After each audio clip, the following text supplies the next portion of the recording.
The key pillars of success are spoken about time and time again, many with Paul on this show, but none seem to be more important than consistency. There are many successful people at Barnum Financial Group that have spoken with Paul and the audience on the importance and benefit of staying consistent. On this episode, we'll look back at just some of the guests: Kenneth DiCairano, Jeff Rice, Matthew Barrett, and Daniela Gerhard, who have given us some great advice on this key pillar of success. This is Paul Blanco's Small Steps, Big Wins.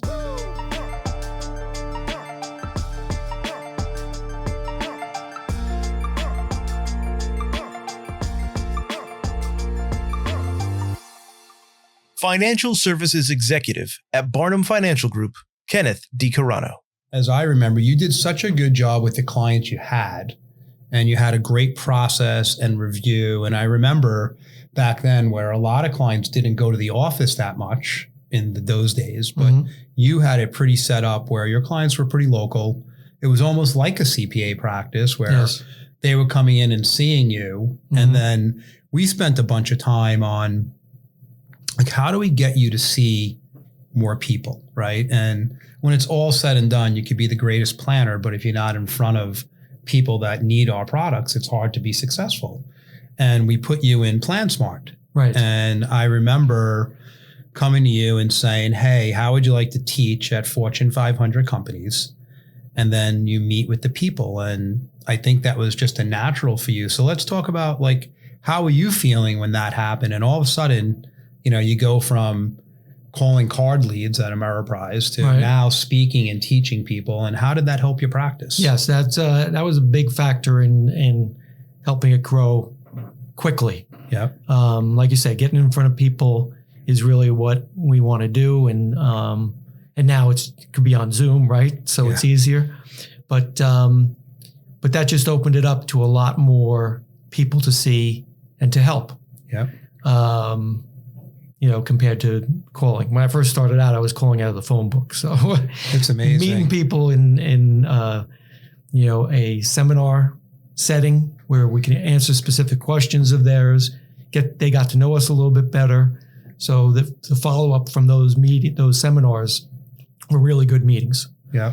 And that was really helped really grow the practice. Yeah, and when I fast forward 18 years later, it seems like that 2 or 3 of those companies you're still pretty active in. Correct. What's happened, and it's funny, when I see you sometimes, I say, Ken, how's things go? And you say, well, I got a lot of people retiring this year. Yes. And I think it's very hard for people in the industry or even in some of the firms that we talk to understand that, because the way I see it is you're in there paying your dues, you're teaching, you know, the 4-part program, and then you're teaching the lunch and learns, and you're meeting people that might not have a ton of wealth outside of their 401k and whatever their retirement package is, but they get to know you and you put the time in with them early, and then 3-5 years later, the fruits of your labor come true. Is that kind of what happens? Yeah, exactly. So I've been keeping a list since I've started doing these seminars, and now they're webinars, of people that I met with, helped them out in the beginning, showed them some financial planning aspects of what they could do, and then also helping them review that biggest asset that they have, which is the 401k most of the time. Yeah. So just keeping them on a list and then following up with them periodically. That's, I think, the key thing, correct? Yes. And what is that call like? Are you just calling and saying, hey, it's Ken, just wanted to check in? So one of the things I learned early on, just to go back from the call, is when I'm on a meeting with a client, I set up the next meeting. So which is great. Some people don't realize that. Right. And so I even did that with prospects. So these people that I met and developed a relationship with, we would meet, and then I would set up 6 month or 1 year out. Let's review your 401k again. Let's see how it's doing. Let's see if they added any new funds to that mix. And then I'll tell you which ones I like, and you could use those for your choices. So keeping in touch with them, that's what those calls became. Well, let's unbundle that, because you just taught me something that I love what I just heard. So let me play it back to you. So you do a seminar, 30 people come. Right. There's 5 of them that, are not becoming clients today. Mm-hmm. but they have a retirement date within the next 5 years, let's say. And what you do is you put the time in with them upfront, and then every 6 months, you just use their 401k management as a checkpoint for you to continue to make sure they don't forget you till that number drops. Correct. Exactly. It's amazing. And I'm sure you have a segmentation model that you follow to do that. And do they all get on that call because they all want your advice? Yes. Yeah. Every one of them. If since we're scheduling it in advance, for some reason, if something comes up 6 months down the road, they need to change it, they change it. Yeah. Yeah. So they stick to those meetings. Yes. Yeah, which is amazing. And I think, listen, Ken, you did, I was only an advisor for 2.5 years, but I remember when I'd go there, they taught me that if you didn't get the sale and make the close, then get the next meeting. And that's a win. Yes. And so you're doing that, and you might meet with that client 8 times over a 3-4 year period, but now you've earned the right to the retirement versus you're hoping they remember you. Right. Exactly. Wow. Unbelievable. And then what happens on the follow-up? Like, you get all these people in, how do you, what's your process on that? Like, you have 30 other people, you just calling them and emailing them and booking the meetings? Yeah. So out of the seminars or webinars, they do request meetings. So we book the meetings. We initially do like a financial snapshot or a profile. And, if they need more elaborate financial planning, they'll actually engage us because they want us to do a full-blown financial plan. But the ones even with the profile or snapshot, it'll take 2 or 3 meetings to first get the data from them, then do a draft and look through what does that financial projection look like, and then come back with recommendations. And if, like I said, if it's not a person who's becoming an immediate client, I'll set up those 401k review meetings every 6 months or 1 year, depending how far retirement's out. But a lot of cases could be that they need something else. They have investments outside of the company, or we look into disability, life insurance, whatever other aspects of the financial plan they might need. Yeah, because you're just trying to get them as a client at that point, right? So you can get the other stuff. What's really good, though, is, my dad taught me, he said all these isms that are out there, when you hear all these isms, like don't put all your eggs in one basket. He says, like, they've lasted the test of time because they're real. And I'm like, all right, Dad. And the one that you just said, by taking the time to do the snapshot / profile, which doesn't take long because you probably have it down to a science now. Right. There's a saying that a picture's worth 1,000 words. And I also think that the client probably feels like you've prepped way more, even though it might only be 20 or 30 minutes of your time, where most FAs I watch in the industry, if that client's coming into your office, they're showing up like right when the meeting starts, all kind of disheveled, papers everywhere, where you're coming in with like myself and my team took the time, and here's what you look like now, and based on your goals and objectives, here's what we can get to. Yes, yeah, no, that's important. Having a document to share with them, show them. They're actually initially glad just to do the budget sheet because they don't look over their expenses, and it opens their eyes to that. And then when they see the rest of it with a cash flow document, net worth document, it really opens their eyes. And then the projection of retirement down the road. Yeah, and it's amazing. And I think that when they see that, you're right, it changes their mindset of what's possible. I would say that even as an advisor here, you've been a quiet competitor, meaning you're really competing with yourself, but you're always paying attention to what's around you. Has the running, has that helped you with, that thing? I know you're an avid golfer too, but I think you're a better runner than a golfer, probably. That's right. That's true. I would agree with that. Yeah. So has that helped me? Yes. Running, especially. Running is a big stress reducer. Great. And anybody can run. Yeah. So I came from the environment when I was in corporate accounting. The firm had their own gymnasium down below. I knew I was leaving for Ameriprise where there was no salary. I wouldn't be able to join a gym.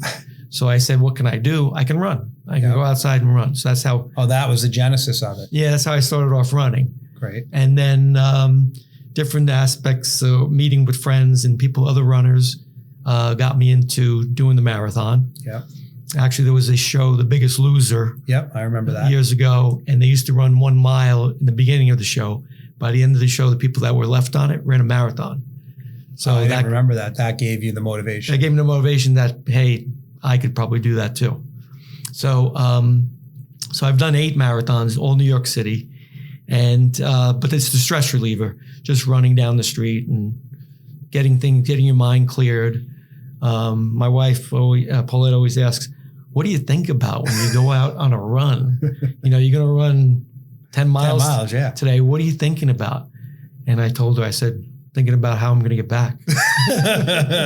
So, and that's what you kind of think about initially is which way you're going, but other things come into your mind. And it's an easy place to say prayers to and think about different people and give good wishes to different people. Yeah, self-reflect. It's interesting because when I do whatever cardio I do each morning, probably 50% of the time I do it with no noise. I have no music, no podcasts, and I'm just reflecting. And some of my best thoughts come in that time, and it clears your head and does that. So it's pretty awesome. I'm glad to hear you do that, and you keep doing it. And my question though is, like, they talk about when you run, especially a marathon, there's a point in the race where you probably hit the wall, no matter what kind of shape you're in. Does that help you when you get to that point and you break through because you finished them? Did that help you in business?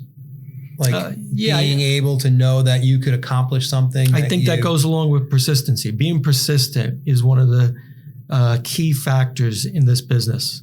And any new people coming in, you have to be persistent at different things that you do. So yes, breaking through the wall, being persistent, get to the 26.2 miles. Yeah. It usually happens around mile 20. So you still got 6.2 miles to go. A lot.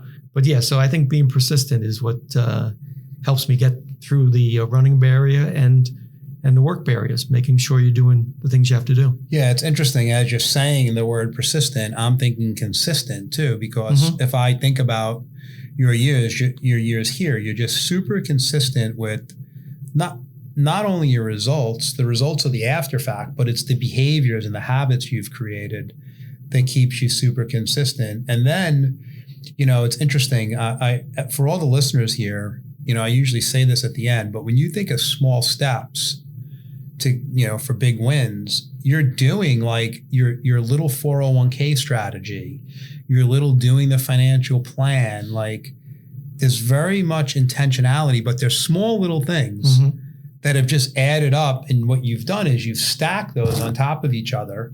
And that's how you're getting these superior results. You're having right now, and I know with the finish you'll have, you're blowing away your best year ever. Correct. Right? Thank you. Almost 30 years into the career. Obviously, the impact you're making. Is this a year that will continue because you have this momentum? Or was it like, oh, Paul, just everyone retired in the same year? I don't think it's that. I think it's you just have this unbelievable momentum and this energy that you're gaining as you continue to grow in the business. Wealth Management Advisor at Barnum Financial Group, Jeff Rice.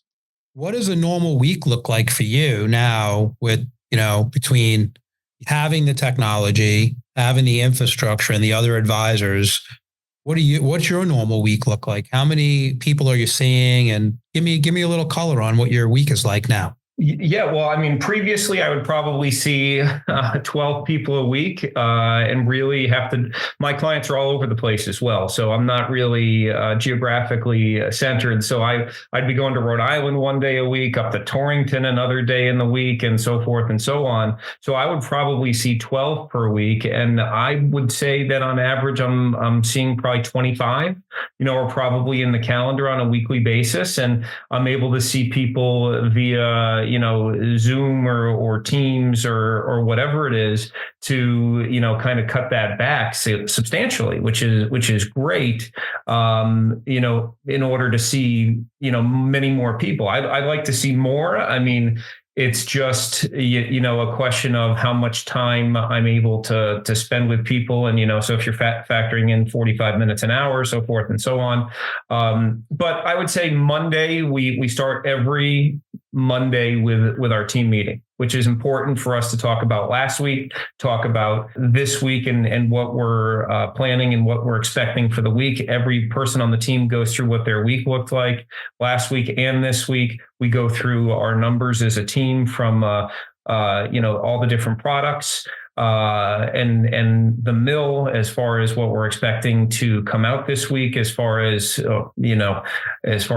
placings. And then we also talk about any issues with any cases that we need to reach out to the client directly on. And then after that, it's pretty much case prep with the other advisors. So if I'm doing a lot of joint work with the juniors, we're going through what we need to prepare for our clients for that week. And then it's basically running all the meetings with the clients at that point. But yeah. So, I mean, realistically, you, besides all the infrastructure and the stuff you have, you were able to, over the last 4 years, double the amount of meetings you've seen. And probably as you can add the next staff and another junior, you probably can grow that by another 10, 20%. And you now become a financial doctor where you're spending the bulk of your time, probably 70% of your week, in front of clients, which is, I believe, the most fun and the most rewarding part of the business, Yeah, and that's what I wanted. I mean, that's my favorite part of the business is the sitting belly to belly with the client, or screen to screen, so to speak. But that's my favorite part, is sitting down with people and talking to them about their situation and just trying to be a problem solver. Yeah.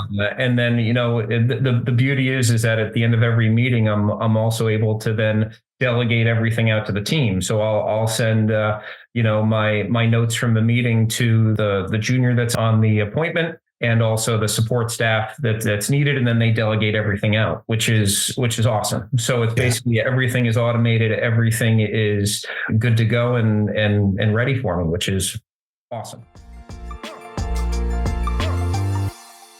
Investment advisor representative at Barnum Financial Group, Matthew Barrett. One of the problems with the growth is making sure that we have everybody in the right seats. So a challenge around growth is making sure to continue with the client service model and make sure our production and everything just continues to roll along. So one thing we've done to address that is cross training in reference to everybody on the team, so that we can make sure everything's always going in the right direction. Right. I always say there was a lot of bad that happened with COVID, way more bad than good. But then one good thing was we got this great gift of technology and Zoom. But I watched you for most of the time that I've been working with you. You did a lot of your business over the phone versus going out like most advisors did. And I said, oh, wow, this is like a natural for you. And I remember there was videos that we had, and I remember you going home and telling me, hey, I took those videos, I watched them over and over and really learned. And then I want to say that you came in a program that was new to you, because many advisors were using it in its infancy stages. You and your team hit the ground running. So talk about the lifelong learning and how that all happened for you and how it all clicked. Yeah, one of the things I always think of is never give up on the things that you do well, but always know you can do them better. Okay. And that was exactly what that was, because I was doing fine and I was doing that at some level, but an opportunity was there, and we took advantage of it. And I'm never going to be the one that says that I do everything the best way. I'll certainly work hard, and my focus and work ethic is extreme. I agree. But I also am open to new concepts, without question. Yeah. And it's interesting, though, that you say that, because I think that you had this fire hose come at you and you're focused and driven, but you're also very calm how you approach things. Maybe I'm not in your team meeting, so I would say you're calm, to me at least, but your demeanor is that. But this was a challenge that now you went from seeing, making these numbers up, and maybe you can help clarify, but seeing, 10 or 12 people a week, phone / face to face, to now maybe seeing 30 or 40 a week. So it wasn't like it was a storm, not like a calm storm. So how did you handle that yourself? Forget about the team for a second. How did Matt do that as a practitioner? Well, like you said, COVID was terrible, but there were positives in having the the access to Zoom was a big deal. Yeah. So instead of going to Manhattan and seeing 3 people and maybe actually one of them doesn't happen, so I might see 2 and that's an entire day. Yes. I have, with technology availability, I can see, 1 or 2 people an hour as opposed to 1 or 2 people a day. So it was a lot to do with that. Yeah. And having the service model and clientele I have, that I've done a lot of face-to-face already, the continuation of Zoom or over the phone is significantly easier.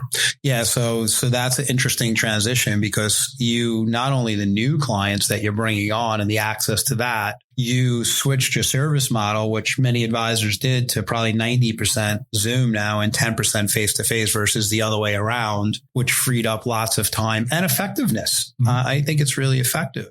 What are some of the day-to-day challenges you have now that, when you were a solo practitioner, you maybe didn't, or pre-COVID? Like, what do you see as some of the challenges that you run into today? So in reference to the challenges, or even before I get into that, it's how does the day start? Yeah. So it's a great place to start. I always make sure I am prepared for the day ahead. So I never leave the office without knowing exactly what I'm going to be doing the next day. It's great. And go deeper on that, please. And then when that happens, I have a significantly different day if I start at 8 o'clock versus 9 o'clock.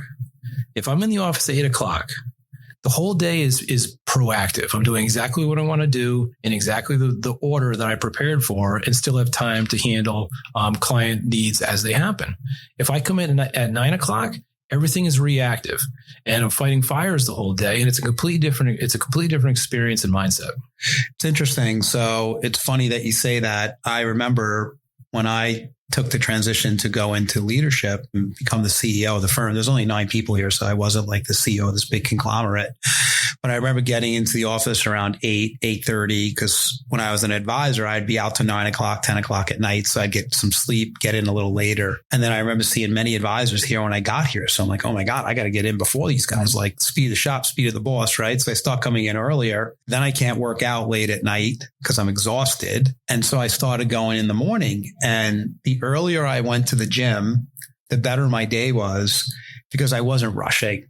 And I guess what you're saying is that hour from 8 to 9 is almost like you're getting in the zone. You're almost warming up. You're dealing with some of the issues before the day starts. Am I correct in saying that? Without question, it's just being ahead of the curve or behind it. That's amazing. That's what it is. Director of Training and Business Development for Barnum Financial Group, Daniela Gerhard. I've had a handful of conversations recently, because we're coming up until the end of the year. So now it's kind of review time, and how do I have this conversation with my staff? So, let me going ahead here. But one is hiring the right person. So finding. So luckily, of course, we have the resources here at Barnum that can help with that. But it's not only the hiring, it's the development and of course, there's so many resources that we have here, but then ultimately it's how do you develop this person for your team and keep this person engaged, or keep these people engaged and empowered and understand like what their strengths are and pull out those. Like your job is to pull out their strengths and utilize them fully. Well, let's pause there for a second. You said something early on. It was one of your first statements. And I like to use the construction industry. I've had more interactions with them in building homes, let's say, and doing renovations. Mm-hmm. And I find that many of the craftsmen I worked with are so great at their craft. Yes. Like you look at this patio and you say, oh my God, but the way they ran the business, yes. Like their follow through, they didn't get back to you. Mm-hmm. They didn't, the quote never came. And it's back to what you said earlier. If you're a great advisor, I think the only way you really get to that exponential growth is you have to become a great leader / CEO. Mm-hmm. So when you do the staff thing, like what you're using an example of, you're bringing on a new person, do you find some of the teams are challenges because they haven't made that shift yet from the advisor to the Absolutely. CEO? Yeah, it's a different, skill set, right? And it's sometimes it takes patience, right? Which, we run really fast in this industry. So being able to tell an advisor that, hey, you need to slow down here in this particular part of the practice because we're not dealing with robots, you're dealing with people. Yep. You're dealing with people betterment and engagement, and which is important in order. I forget exactly what the statistic is, but I was, being a fact finder by just nature, I enjoy research and statistics and information. Of course, I can't get enough of it. And I was just looking up the difference between motivated, whether it's employees or part of your team members, and against productivity, and if they're happy and if they feel connected to their leader, like what the increase in productivity, the increase in happiness, the increase in what that portrays into a client experience. Because imagine if I'm happy, if I'm an employee of a team and I'm happy and I'm thriving and I'm living in my strengths and I'm having I have a good connection with my advisors, then more than likely, I'm going to translate that into my client facing when I talk to the clients, right? So ultimately we want to deliver a client experience, but that takes a skill, no doubt, to develop that. And so it was funny. I was talking to one team the other day, and again, we're coming up to reviews, which is part of this, and they're dreading it, right? They're like, oh, right. And they said, we've never done these before. Now we remember why we've never done these before, right? And so we were talking through, I said, let's kind of just role play. Like, what would you say? And they went through, and I said, oh, geez, don't say that. Yeah, that's exactly right. I said, oh, geez, okay, let's clear the rest of our days. This is like a red flag here. No. But I said, and again, I always go back to, let me ask more impactful questions. Like, why do you even want to do a performance review? Let me understand from them. And they shared, I said, okay, so you care about your people, right? That's beautiful, because that's foundation, right? Yep. You want them to thrive. You believe that they're the right people. Okay. So we have all the great qualities right there. Okay. Now we just have to work on, how do I communicate this and empower and engage? So after role playing a little bit, they felt really confident, but it was funny because they said to me, can you just do this for us? Yeah, and I knew you were going to say that. And at that moment, Paul, I said, oh, that might be a good one, add to the, later on, we could add that to the bucket, but no, because they would never build that relationship, that connection, and that they won't have each other's back the way they would if they correct. And by the way, you can deliver a hard message and the person can still walk out super excited and still feel empowered. Yeah. Right. And I find that employees or teammates, they want to know where they stand, positively or negatively. Exactly. And if it's negative or positive, then what are the things they have to do to continue to grow? Mm-hmm. And if you can do that, people will work really hard for you and your team. Exactly. And their own self, Yes, exactly. And that's what I try to, but I feel like there is a shift in teams and advisors are going that direction, which is really awesome. And it's really great to see that. So now it's, again, tweaking those skills and those competencies, or hiring somebody to do that, right? Go back to like being a practice manager, right? So, the team I was working with, that's one thing, they didn't want to do that. And so they, luckily, but not every team could do that. Not every team could hire somebody. Well, and also as a practice manager, that person has to have those skills. Correct. Too. So you have to, if you're going to delegate that, you're going to have to delegate that and get that person skilled up. I learned something as a CEO very early in my career. Thank God.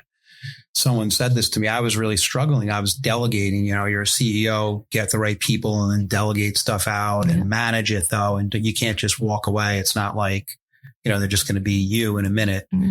But then someone said to me, there's you only things. And I have, a couple of things that that I can't delegate. Yep. They're mine. Mm-hmm. So maybe performance reviews for some teams should be the leader of the team. And if it's the practice manager, then you have to develop the skill sets. Yeah. What are the challenges you're running into today? And you're new, this is you've been doing this your whole career for the most part. Yeah. But it's the last 4 or 5 years this has became, your day to day. Zoned in. Yeah. What are the challenges you're running into? Absolutely. So a few of them, and one of the things that I'm passionate about is that time and energy, right? So I constantly assess, where am I spending my time? Where am I spending my energy? Is it in line with what I'm trying to accomplish? So I don't know if I would say it's a challenge, but it's something that I navigate. I'm very conscious of navigating it. Which is great. Two is keeping, again, I don't know if it's a challenge, it's more of a navigation, keeping up with the changes that are happening in our industry, right? Whether it's technology and how to utilize them. I'm the type of person I need to get my hands on it, right? So we think about, even something as little as the Zoom AI. I'm like, all right, well, before I promote this, let me get my hands on it. Let me utilize it a little bit. And then I feel comfortable promoting something, right? And so I started to do that and build efficiencies around that. So going back to time and energy is making sure I am following a model week. So I make sure I spend time in my own development, right? So one of the things I want to try to do next year, which I tried last year, is attending one of the Forbes Shuck events and just taking it all in and then coming back, right? And saying, hey, here are the 4 things that I think could apply. So I also became, as you know, certified through the ICF, the International Coaching Federation. I got my tier 1 coaching certificate. So I want to go for my second. So just finding the time, not finding the time, but it's working on your craft. Yeah, I'm working on the craft. Continue to work on it. Right. And that's one thing that I share with many advisors too. It's you have to do it as like, oh, this checkbox. It's in order for you to grow. It's one of those milestones. And so that for me is making sure that I'm continuing to develop myself and being relevant in our industry and sharing, so those are probably 2 main things. Yeah. And that's important. I think that's a big point because I remember telling the staff and the leadership team for years that we're teaching the advisors to be super curious and it's a learning culture.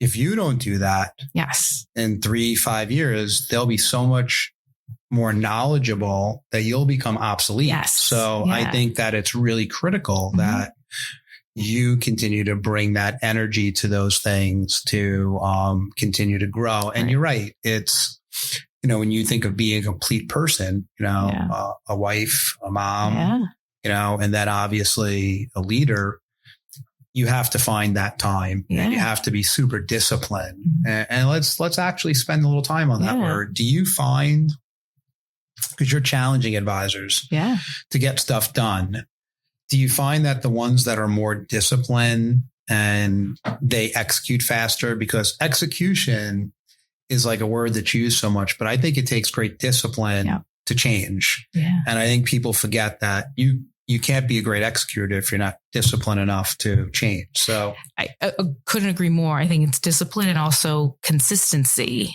of knowing what you're trying to go for and making those small steps, right?